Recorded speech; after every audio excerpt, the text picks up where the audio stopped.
Good morning. My name is Annalisa, 37 years old, married. I live in General Santos City, Philippines. I have 3 kids, 15 years old boy, 14 years old girl, and a 1-year-old baby boy. I am a graduate of Bachelor of Secondary Education, major in Mathematics. I graduated year 2020 to 2021, College Incorporated. And my experience is in Kuwait City with a 6 member of a family.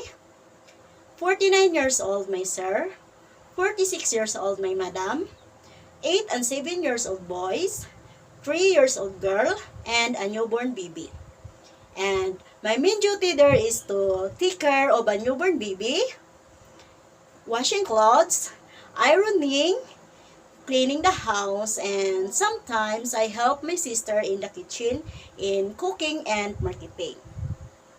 Because I work with my sister there in Kuwait City.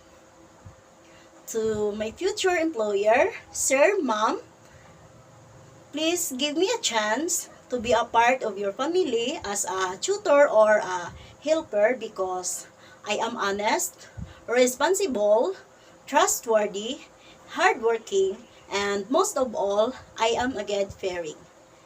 And I hope you give me a chance to be hired. Thank you and God bless.